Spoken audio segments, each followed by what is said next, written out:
na ibie na-abụ n'ọnụ ka a na-eme gịnị ji ebulu ọnụ nkọnụ onye na-alụ onye ke anya ji emie nkilinu okwu Igbo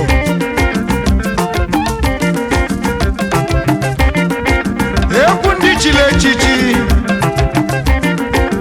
egwu ndị nze na ọzọ egwu omenala chọnyachọ chọnyachọ chọnyachọ chọnyachọ chọnyachọ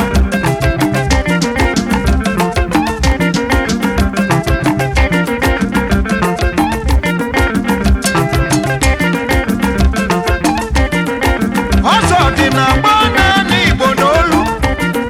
ọzọ dị gbalụgbo naanị Igbo n'olu ọzọ dị na agba naanị Igbo n'olu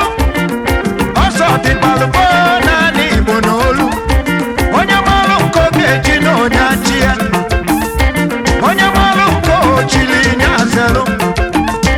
onye marụ nke oge eji na onye achị ya onye marụ nke ochili nye azelụ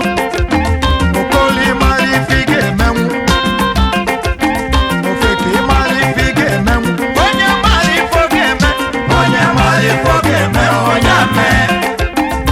onye mara ife ọ ga-eme onye ame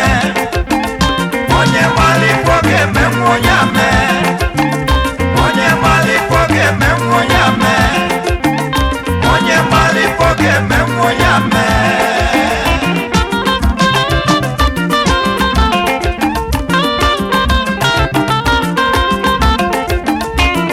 agba aka echi ọzọ no si agba aka echi ọzọ echi ọnụ echi ọzọ echi ọnụ echi ọzọ no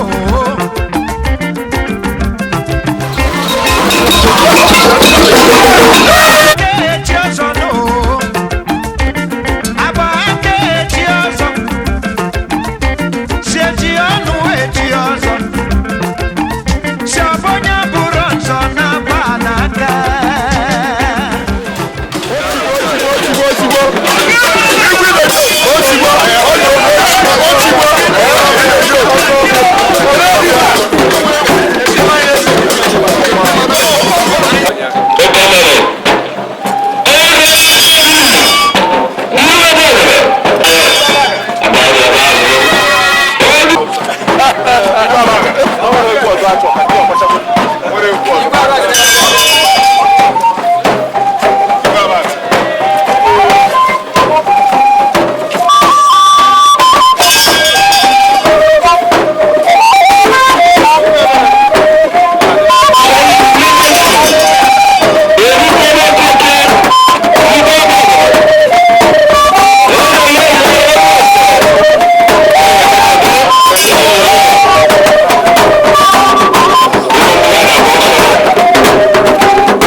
onye ọgwụ citation na-etosi redio na ka ndị mmadụ nụ mmadụ na ebe anyị na-ekwu ome Dr. Chris Anyakora na nwunye ya ọ na-azabu Christian Mrs. wee na ya baa na Chief and Mrs. wee na-aba na ichie na lọlọ tata rụọ na ibe dị iche adịkwu ya adịna onye ibe dị iche dị na ya a na-atụ anya ife dị iche n'aka ya ife dị iche sikwa n'aka ya na-apụta ife dị iche n'ụdị mma mma ahụ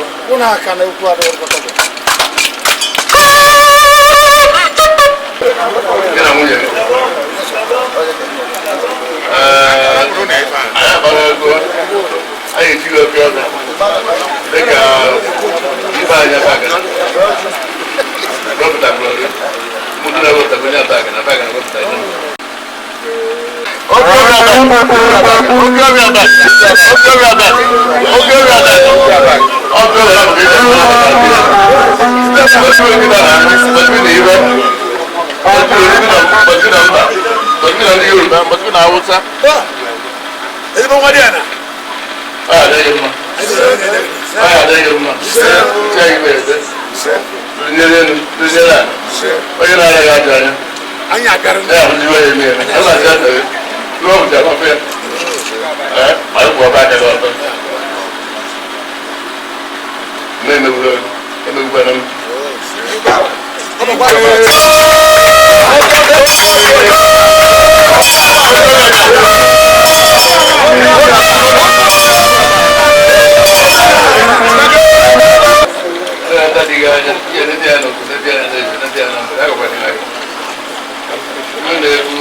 o wee bụrụzie na ịnaghachi na obi Chris Ugo Anyakora ebe mmemme bidoziri n'ụdị ya n'uju ngwa lekwanụ ka esi gosi ụwa na ihe ahụ a na-atụ anya ya eruena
na-achị ọfụma